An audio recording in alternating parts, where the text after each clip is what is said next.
All right, so today we're going to be talking about more with triangle congruence, pardon me. And so on day one, we talked about if the definition of triangle congruence or congruent polygons means that each corresponding angle and corresponding side will be congruent to each other between two congruent shapes.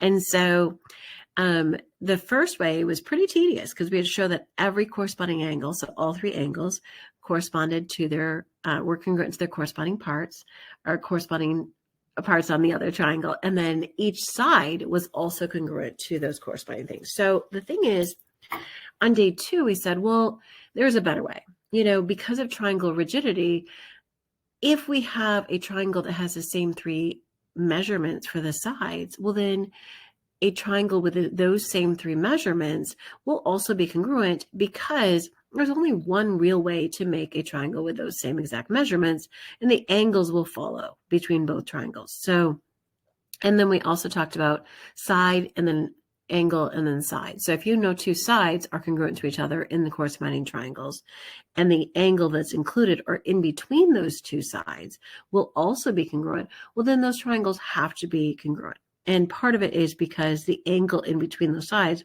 dictates the length of the side across from it. So if both triangles have the same angle and then two sides, that third side will also be the same length. And so it's just a guarantee that the triangles will be congruent to there. And so today we're going to be talking about if you've got, let me get some new colors for us today.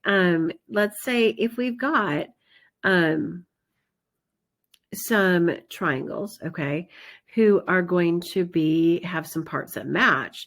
The question is, can we find additional, okay, here we go. I got some good colors. I want to do purple today. All right, so let's find a good purple. Okay. Ooh, that's not a good one. Okay, here we go. Okay. So if you're going to talk about two triangles that have corresponding angles. So here's a good angle that matches this one. And then say you've got this angle here matches this angle over here. Well, obviously 2 angles is not enough to prove it. Okay. But if the side between those 2 angles actually matches the side that's between these 2 angles over here, well, then there's a guarantee that your triangle will be the same as the other triangle. They have to be congruent, okay? So it kind of shows this angle here will be congruent to this angle here, but 3 angles isn't enough. But if you have 3 angles that match and then also a side, the side grounds it, okay, proportionally to say, they're not just going to be similar, they're going to actually be congruent. And so I want to scroll down right this second and say there's noticeably missing angle, angle, angle, okay? So if you get real famous someday and they say, hey, I want to make a Barbie or Ken doll that looks just like you, a famous movie star Barbie, to look like you, they will measure your sizes, but they're not going to make it true to size to you, okay? That would be like a wax museum kind of thing. But if they wanted to make it a Barbie doll of you, they would focus on your sides and proportionally dial down your lengths, okay? So your lengths wouldn't be congruent, but what they would keep the same would be your angles. So the angle of your nose, the angle of your shoulders as they slope away from your neck, okay? And so all your angles should match congruently to your bigger and smaller Barbie, okay? And so if you simply just have congruent angles, you probably are just talking about a similar triangle, okay? And so let's write down, if you have angle, angle, angle, it could be congruent, okay? But the thing is that it most likely is just similar. Okay, similar means not just like, oh, they're similar, they're both people. No. They're really going to look like each other, but they're not going to be the same size and shape. Okay, they're going to look proportional to each other and have all the same angles, but their measurements will be proportional instead of congruent to each other. Okay, so the lengths of each part, okay, will be proportional to you. So that's why just saying angle, angle, angle doesn't work. You have to have at least a side or so, depending on what you know.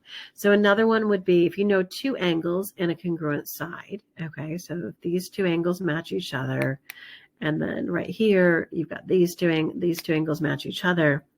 Again, just given one more side is going to ground it and say, no, they're not just similar to each other. We're also going to have a congruence going on here. Okay. And so this is going to work as well. So two angles and a non-included side. Okay. So it's angle, side. Now, these are very similar, okay, and they're based on very similar principles of saying you got some angles and you got one side to prove that they're going to be not just proportional, but actually congruent, you're going to be good, okay? So angle, side, angle, so two angles and a side in between them, or angle, side would be another option, okay? Now, I taught you yesterday that angle side is an ambiguous case. Okay, number one, we don't really call it angle side because it's not proper. We normally reverse those because it is a bad word to say side angle. It's just more appropriately socially acceptable. Just call it not angle side. Now, the truth is this: there is an exception that honestly, that actually does work. Okay, the exception is if the angle is a 90-degree angle.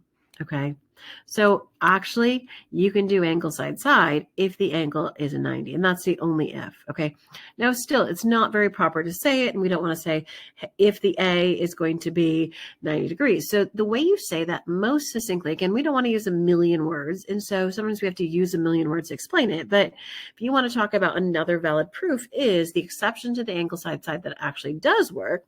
And again, in Honors Algebra 2, you will be looking at the ambiguous case and say, you know what, because angle side doesn't actually prove it, can you show the two triangles that could be shown and made with those dimensions? It's not a proof. It doesn't prove it. But sometimes there's two different triangles you can draw with those same dimensions, so it doesn't actually show that they're congruent. So the exception is if the angle is 90 degrees, then if you know two consecutive sides after that 90-degree angle, you're going to be fine. And so the shortcut is just to call it what it is, okay? If you know that you have a right triangle and you know the hypotenuses match each other, okay?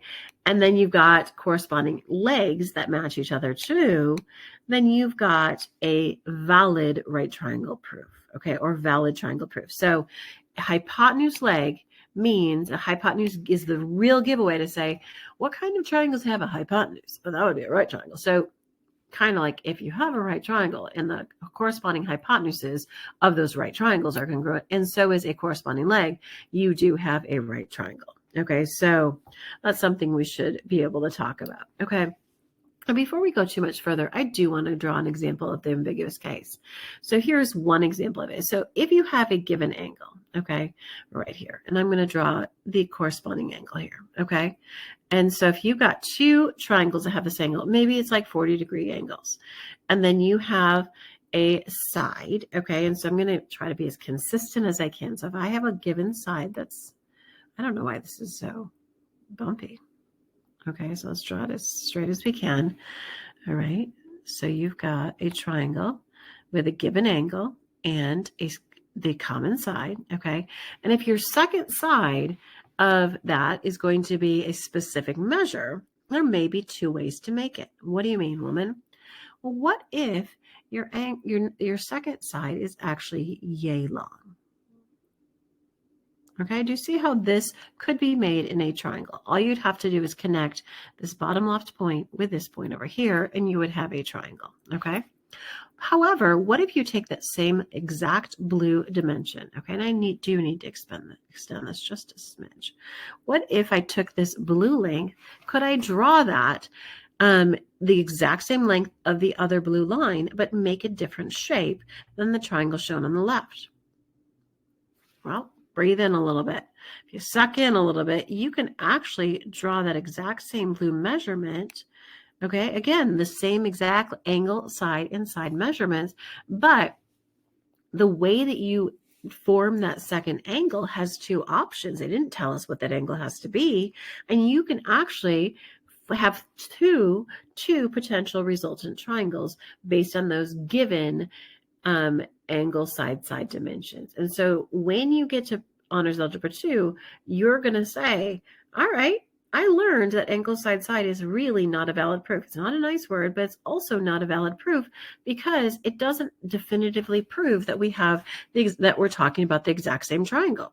And so, and that those values, the angle side side, basically sometimes have two options that will fulfill those given requirements. So it's not a valid proof. So that's one of the demonstrations. And I think that's a valid picture of kind of what's going on here. So let's scooch this up here. See if I can go in. I'm not sure I can. Okay, well, we're going to have a triangle here. Okay, let me see if I can move her away. Okay, I got her. Okay, so let's work on some things that we know. Okay. I think this is just kind of review. If we know we've got two congruent triangles, remember their corresponding angles and sides will be congruent. And so if they tell you that these two triangles are congruent, well, then you can assume their corresponding parts will be congruent. So angle A and angle F will be congruent. Now, it flips another way.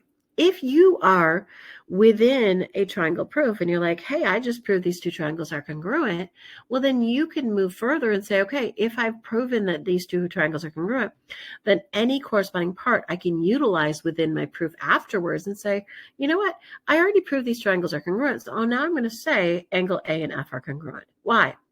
Because if I have already shown, or we already know that the two triangles are congruent, well, then every single corresponding part between two congruent triangles will be congruent to each other. So the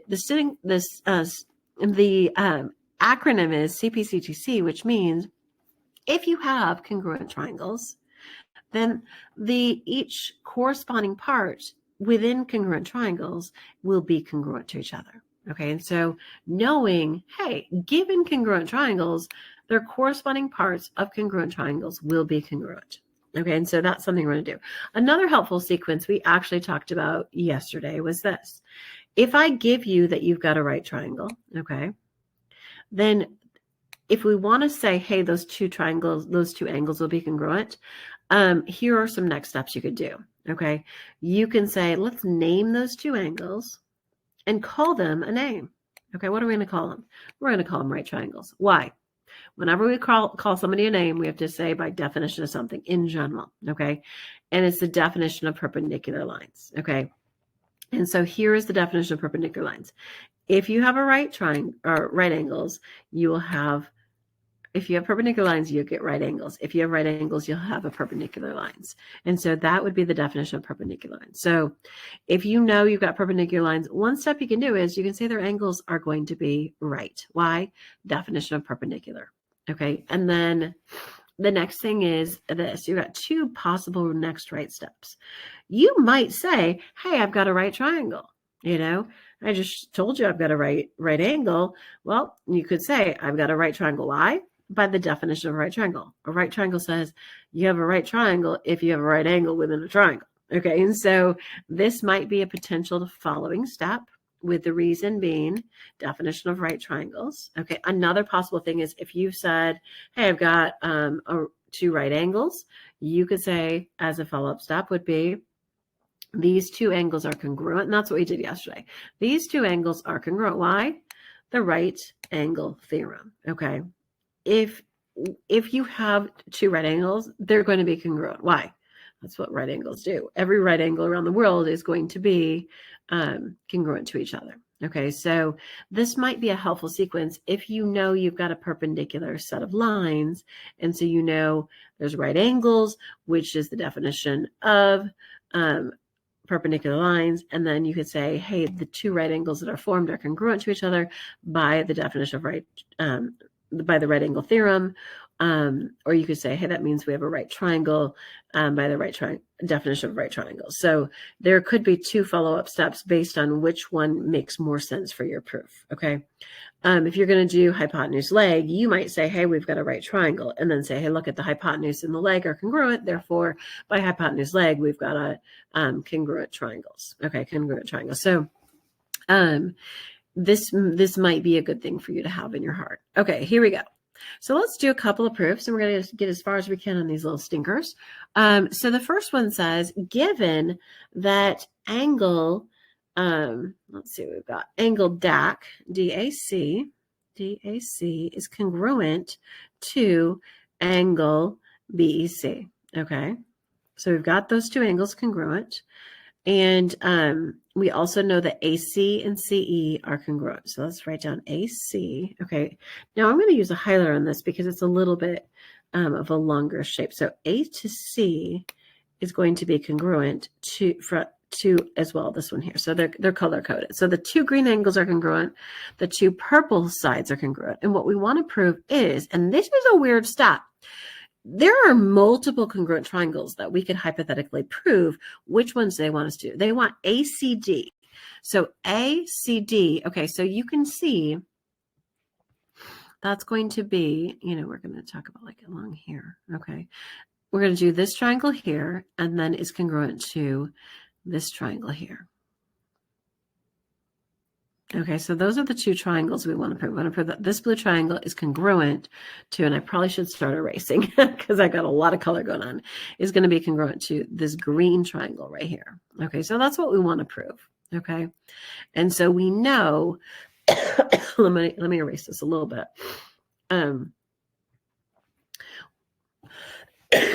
We know an angle and a side. Okay, so those are the two things. So I'm going to erase some of these things so we can get back to what we know, okay? So we know these little green angles are congruent, and then we also know that those two purple sides are congruent to each other. So it's super fine to use highlighters to mark what you know, because sometimes it's ambiguous as to like when you start making marks on things as to which one you actually mean. And so we're going to start putting these in our proof. We're going to say, angle DAC, okay, is congruent to angle BEC, okay, and that is given. Okay, so let's write given here. And then we also know that AC, okay, I'm going to change into just AC, is congruent to CE. And again, that's given. So we know an angle, and we also know a side. Okay, cute. That's not enough to do a proof, okay? And so the question is, what else can we find, or what else can we notice from this diagram? And I feel like it's a little tricky, okay? And I think we really haven't dealt with this yet, so it's kind of exciting, okay? It's not going to be hard.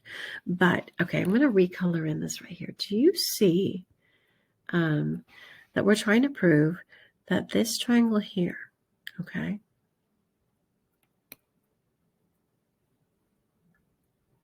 is going to be congruent to the other one that kind of faces it, okay? And so I'm going to go this way and be like, okay, yep, this one right here, okay? Now my question is, what do they have in common? They don't have a common side, do they? No. However, they actually have a common angle, okay, which is weird. Okay, and so the common angle they have is actually, I'm going to get a new color, right here, this angle. So this angle right here is going to be the common angle. And maybe you can't see it very well. And I know I've got a lot of colors going on here. But if you look at this triangle right here, angle C is going to be a main angle. So the green ones match, but within that pink angle, it actually is a member of both triangles, isn't it? And angle C is obviously congruent to itself, and therefore we can use the reflexive property to say, hey, angle C is congruent to itself, and then we have an angle, which is the green angle, we have the side, which is the purple side, and then we have the angle, which is C. So a common angle side angle, which is plenty enough to be able to say that these two triangles are congruent. So I think the big turning point for this is we can have a common angle between two triangles, can't we? So angle, what is it? C is congruent to herself, okay? Why? The reflexive property of congruence, okay? And so therefore, those two angles are congruent to themselves, but they're also a member of both triangles. And so therefore, triangle DAC, okay, ACD is actually congruent to triangle ECB, Why? By angle side angle. And let's look and see what we've got here. It's angle side angle, and that's going to be a congruence postulate, okay? All right, look at us. We did a whole proof. Okay, let's look at the next one we've got here. Okay, and again, we're trying to expose other potential thinking patterns. Okay, and I think sometimes you can think them up yourself, and sometimes it's like it's nice to have seen them at least once so I can emulate a little bit of what's going on here. So we've got K and M who are congruent to each other, and that's a given. And we can, that looks like the very first step in our proof, and we're going to write good old given. Okay. Also, it tells us that JL bisects KLM. Okay, so JL is cutting in half angle KLM. So let's mark where KLM is. KLM's over here. Okay, this little sweetheart's over here. And she, like a magician's assistant, is going to get chopped in directly into two congruent angles. Okay, here we go. So the congruency is going to be the case where angle KLJ, it'll be congruent to angle MJL. Why? I forgot this was given. Here we go. Given. Okay. Definition of an angle bisector. I should write an angle. That's just angle bisector. Okay, so the next thing is looks like we have an angle and looks like we have a side. Still not enough to prove that these triangles are congruent. I spy with my own two little eyes that there is a common side that is in common between the two triangles. If you look to say, okay, what are we trying to prove? Well, it's obviously there's only two congruent triangles. So we're trying to prove that these two triangles are congruent, okay? There's a common side. So we're going to say JL is congruent to herself by the reflexive property of congruence. So JL is going to be congruent to JL segment by the reflexive property of congruence. Awesome. Well, we have two sides and an angle. Okay, don't be so naughty. It's not angle side side. Look at how it is in the picture. We have two angles and the side that follows it. So here's an angle, and then the side is not between them. It is after them. Okay. And you know what I did? I definitely named that angle as a side. And so let's actually erase this and rewind the silliness. Okay. Sorry, take that back completely. It does not try to say any bad words at all. It is going to be angle, side. And I don't know why my new, there you go. Now my new little writer is not working the best. I did order a new one for tomorrow because I'm not happy with her. So we've got angle, side. So you go angle, on the side that follows. And then, so therefore the two triangles are going to be congruent. So let's write down angle JK, or triangle JKL has to be congruent to triangle JML. Why?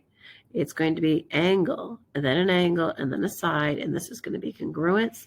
And angle, side is going to be congruence theorem, okay? That means it's possible to prove it, okay? I probably won't make you do it, but I'm just telling you, it's a possibility, okay? Postulates we accept as true, okay? There's just no other way to have it.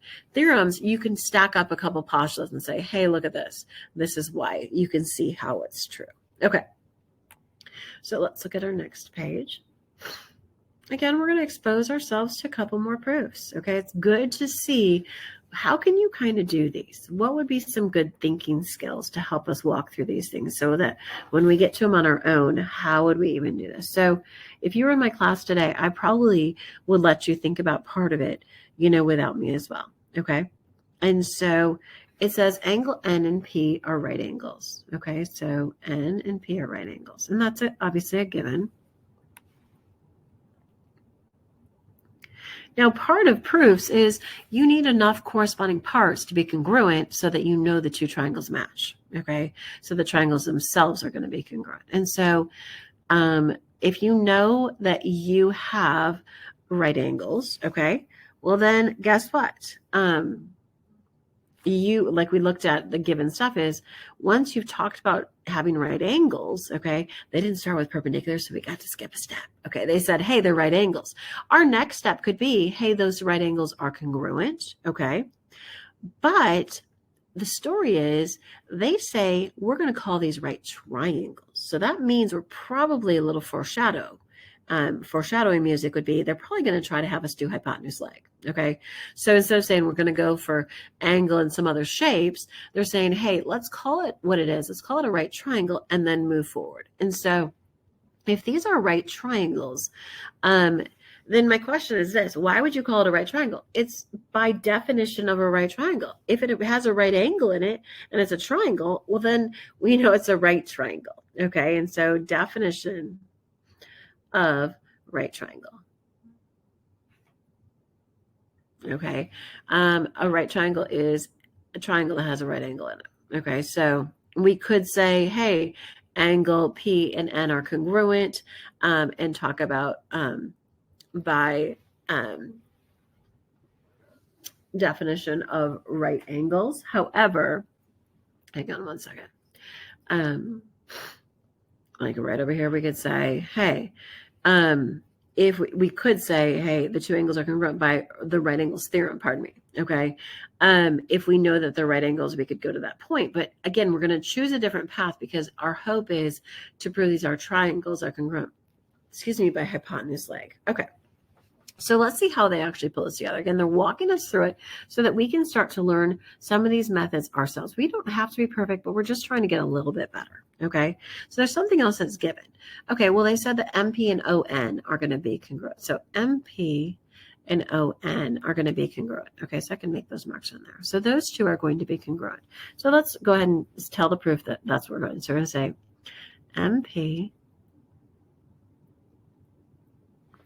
is congruent to ON, and that's given. Okay, so we have a leg. Do you see how those are legs of a right triangle? Okay, and then we got this. Do you see that they share a common side, and it happens to be the hypotenuse? Okay, so MO and MO, they're congruent themselves by the reflexive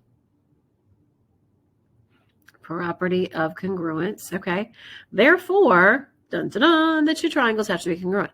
We're not going to say angle side side. We're going to say hypotenuse leg. Okay.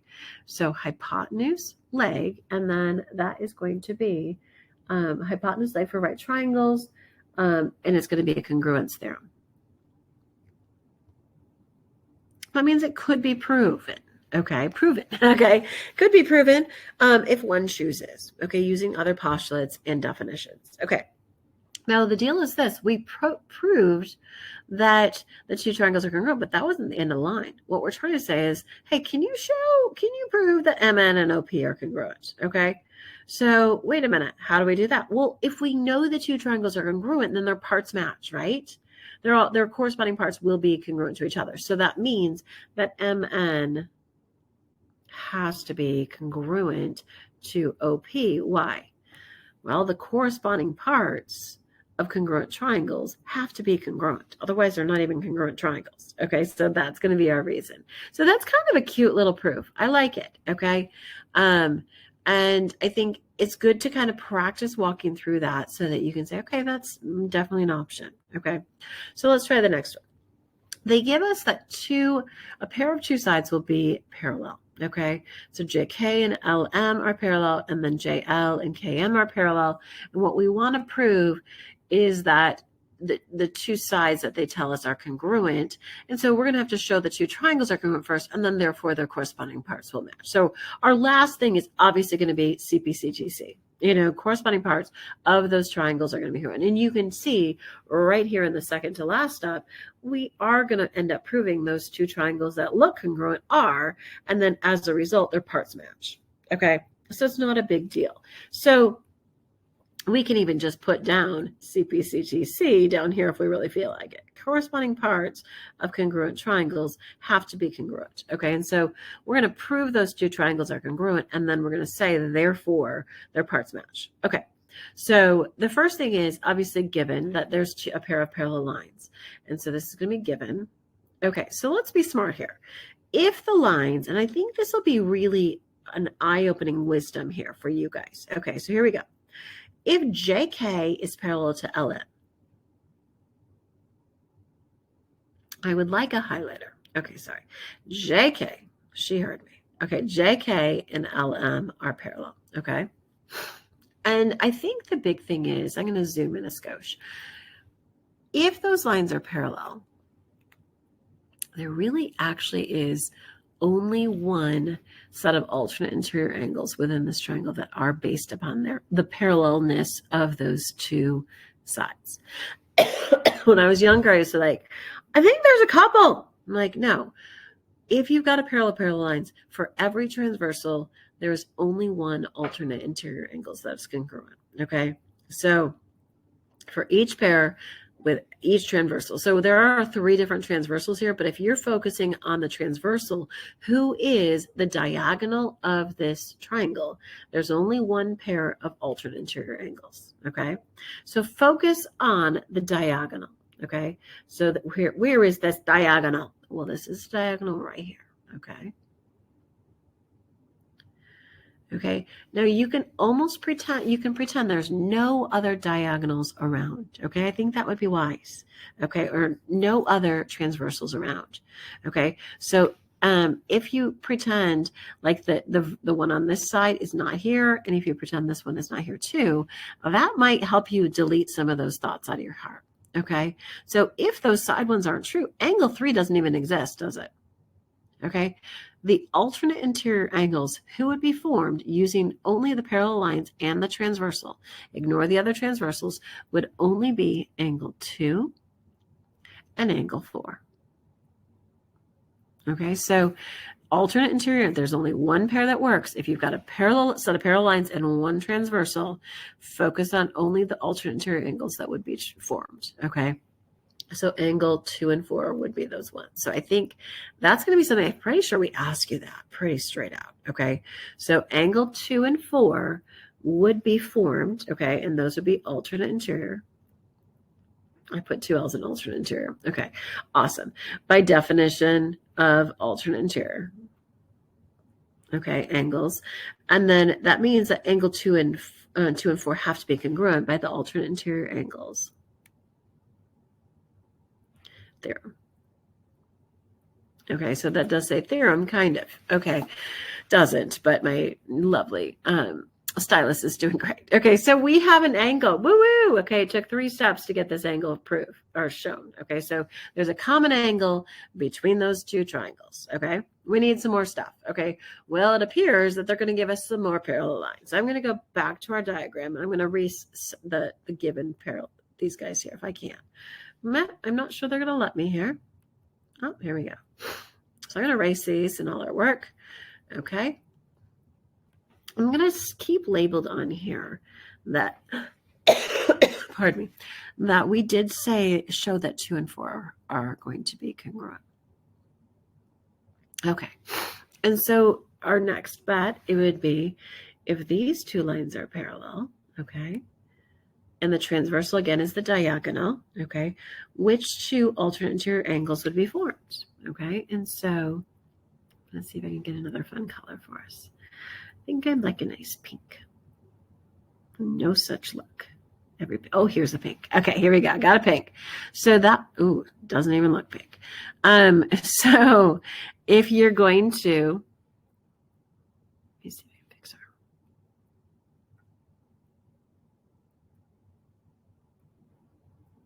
Okay, done. Okay, here we go. So then that means that if this is your diagonal, and I'll zoom in so you can see it, because you may have to like state this at some point. So if your diagonal is going to be the transversal, can you tell that the alternate interior angles formed only using the parallel lines and the transversal are going to be only angles 3 and angle 1? So let your eyeball see it, focus on that so you can see what's going on, okay? Those are the alternate interior angles, and those are formed if you're given those parallel lines and the diagonal, who is the transversal. Okay, so let's talk about these. So this would be angle 3 and 1. Okay, angle 3 and angle 1 are going to be alternate interior by definition of alternate interior. the step above it is obviously given. So let's put that in here. Given. And then that means if they're parallel lines and they're alternate interior, then angle 3 has to be congruent to angle 4 by the alternate interior angles theorem. So we have another angle. Bing, bing, bing. Well, 2 angles is not enough. Okay. Well, what else can we look at here? They didn't give us any more givens. Well, do you see the common side? It's the diagonal. So JM is congruent to itself. Okay. So JM is congruent to JM. Why? Reflexive property. Okay. So we've got this congruent to itself. So we technically have an angle, then a side, then an angle. And so those two triangles are congruent by the angle, side, angle. Okay. And that is going to be angle, side, angle congruence postulate. And then since you've proven that those two triangles are congruent, all the rest of their parts should match. Okay. Every rest of their corresponding parts should match. So if they're like, oh, so is KM congruent to LJ? Well, yeah, because they're corresponding parts of those two congruent triangles. And so therefore they have to be congruent. So is KM congruent to JL? Yes, of course it is. Okay, corresponding parts of congruent triangles have to match. Okay, so if you have an identical twin with all your parts matching, you're like, but are your teeth the same size? You're like, well, of course. Okay, so yeah, there you go. All right, next one. And that was a lot of fun. Just kidding. So let's look at number 5. So we've got AE. Okay, it is kind of fun. So we've got AE and BC are congruent. Okay, and that's marked on our diagram. And we're going to say, so that's given. So we already have on step 1, we have a side. Okay. Pardon me. And AE and BC are also going to be parallel. Okay. Okay, we can do that. Okay, that's also given. I guess it's not marked on. They have arrows there, not matching segments. So these guys are congruent, but they're also parallel. Okay. Anytime you see parallel lines, probably they're going to throw some alternate interior angles at you. Okay. So A and C are what to each other? Well, alternate interior. Here it comes, right? So if A and C, okay, if your diagonal is going to be, wait for it, if these lines are parallel on the sides and this is your diagonal, well, yes, those two angles right here have to be alternate interior and they will be congruent to each other. So given the parallel lines AE and BC with a diagonal AC, those alternate interior angles have to be congruent. So let's go ahead and fill in the math of it. They're alternate interior by definition of alternate interior. And then angle A is congruent to angle C by alternate interior angle theorem. It almost says that, you have to read between the letters. Okay. So we have an angle now. Okay. So it took 3 steps to do this angle. Okay. If the lines are parallel, you have a transversal that makes them alternate interior, then those angles have to be congruent. Okay. So we have a side and an angle. So we need something else. Okay. But there's no more givens. Can you glean anything from the diagram? And the answer is yes, you can. Do you see anybody else who's going to be congruent? How about vertical angles? Okay. Do you spy the vertical angles in the middle that are going to help us out? This angle here is vertical to this angle over here. And for some reason, my pen is not working so hot. So this angle right there is congruent to this one right here because they're vertical angles. So we have angle, angle, side. If you walk around the triangle, side angle, angle, or angle, angle, side. To name what we know, you have to not skip anything. So you have to start with something you know and walk around the triangle, gathering the next things, but you can't skip a side or an angle in the process. So I have 2 consecutive angles and the side that follows it that are going to be congruent to their corresponding parts. And so let's do this. So angle, we got to use 3 letters because angle D is dumb. Okay. Angle D has 4 different angles there or more. Okay. Depending how big you make them. So let's do angle ADE and angle BDC are vertical angles by definition of vertical angles. Okay. And then that means that angle ADE is congruent to angle BDC by the vertical angles theorem.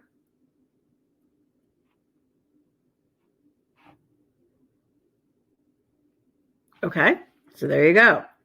The next thing is, guess what? Trumpet sound. Our two triangles are definitely congruent. So you can write down, I can zoom in to do this right here. So maybe that my handwriting will be a little bit better. We've got triangle AED has to be congruent to triangle CBD by angle side. So we got two consecutive angles on a side that follows that. Angle side congruence theorem. There we go. Look at us. We're making some steps. Okay, next one. Is this the last one? It sure is the last one. Okay, here we go. Should be a good time. Okay, given we've got a couple perpendicular things running around, and then also two congruent sides, we're going to prove that two other segments are congruent. So we're going to have to prove two triangles are congruent and then work from there to say, okay, therefore, the sides have to be congruent. So the sides are AD and BC. Okay, so probably what we're going to do is prove that these big old triangles are going to be congruent, like this big triangle here, and say, okay, she's congruent to the one on the right. Okay. And so let's look and see what they gave us to see if that actually makes sense. Okay, so let's erase this little stinker. All right. So if we know that AD is perpendicular to DC, and we know that BC is perpendicular to AD because it's given. Okay. Okay, here's where we're going to use our sequence. Those two angles are right angles. And we tend to call things names based on a definition. What definition are we going to use? The definition of perpendicular lines. The definition of perpendicular lines states, if you have perpendicular lines, then you'll have right angles formed. If you have right angles formed, then you definitely have had some perpendicular lines. Okay, so that's kind of how they flow together. Okay. The next thing would be step 3. Okay. We're trying to show that these triangles are congruent. And so, because we know that we actually have two different options for this. Okay. And I could see both of them happening. So I'm going to go one way. We could actually say they're right triangles and say hypotenuse leg, but let's talk about it from another perspective. Okay. Here we go.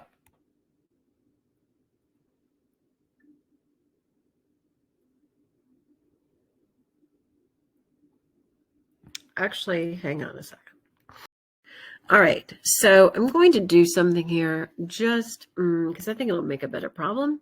So I'm going to exchange this with the proof, okay, and just say, hey, assume it was already written like this, okay?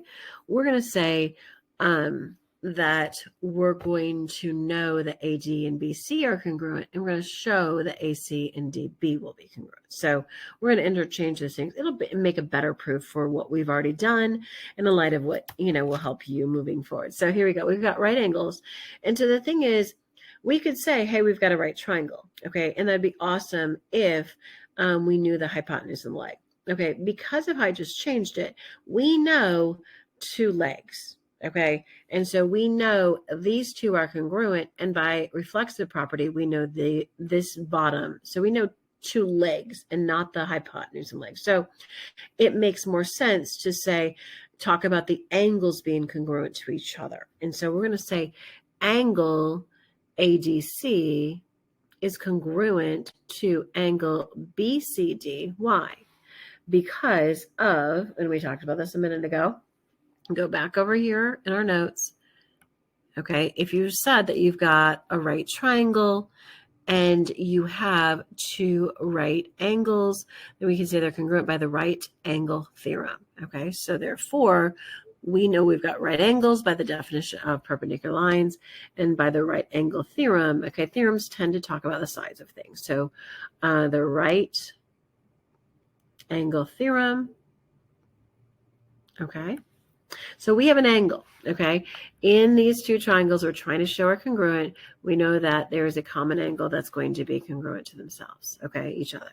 We also know that AD and BC are congruent. Why? Because it's given. Okay, we're going to assume that's how it was typed. Okay, so we got AD and BC. And then also we know that DC is congruent to herself. So DC is congruent to DC, and that would be by reflexive property of congruence. So we've got an angle and two sides. Okay, now the angle's between those two sides, so it's side angle side. And so therefore the two triangles will be congruent to each other. So if triangle ADC has to now be congruent to triangle BCD. Why? Side angle side. Okay, congruence postulate. Okay, and then therefore the parts will match. So we're like, oh, so now we know that AC is going to be congruent to BD. Why? Corresponding parts of congruent triangles will be congruent to each other. Okay, so this is a really good proof for us to practice. All right, thank you. Have a